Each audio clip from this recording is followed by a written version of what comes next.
Bonjour tout le monde, je suis Lina, épidémiologiste et CEO de Factually Health.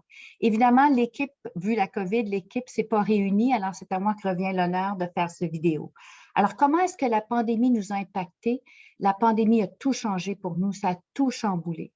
On avait déjà une stratégie avant la pandémie d'établie pour notre marché. On avait déjà bâti notre prototype. D'ailleurs, je quittais pour les États-Unis pour aller à une conférence HIMSS, pour aller démarcher, pour aller valider notre offre. J'avais un billet d'avion pour le 8 mars 2020. La conférence a été annulée le 7 mars. Évidemment, j'étais d'accord avec la décision d'annuler la conférence parce qu'en tant qu'épidémiologue, j'étais inquiète depuis janvier, février, quand je voyais ce qui se passait ailleurs. Je savais que le problème arriverait en Amérique du Nord. Par contre, en tant qu'entrepreneur, j'étais découragée. On venait de perdre l'argent sur un prototype, perdre l'argent pour un voyage et tout notre marché était à refaire, toute notre stratégie était à refaire. Alors, quand vous me demandez c'était quoi notre plus gros défi, c'était ça. C'était de refaire un prototype avec des moyens encore plus limités. Il a fallu qu'on réanalyse tous nos approches, voir comment on pouvait faire des bases de données moins chères et c'est comme ça qu'on l'a surmonté. On l'a surmonté avec détermination parce qu'on sait qu'il y a un besoin pour ce qu'on fait.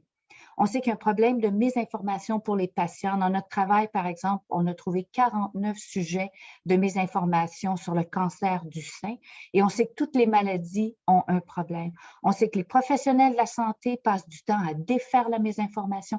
On sait que ça coûte cher au système de la santé pour les patients mal informés. Johns Hopkins vient de sortir avec une étude que ça leur coûte 50 à 300 millions par jour pour la mésinformation sur la COVID. Alors, imaginez-vous les autres maladies. Donc, pourquoi nous, pour la bourse? Parce qu'on est une équipe diversifiée avec 2 cofondatrices. On touche un problème important d'actualité, un problème mondial. D'ailleurs, on a de l'intérêt d'un organisme en Belgique et d'une pharma en Pologne. C'est un problème qui est important pour les patients, les professionnels de la santé, ainsi que le système de la santé, c'est coûteux. Alors, si on met tout ça ensemble, puis qu'on pense que l'organisme dit que le plus gros défi pour les startups, c'est le financement, la bourse Montréal Inc. pour Factually Health serait vraiment une bourse gros plus. Merci.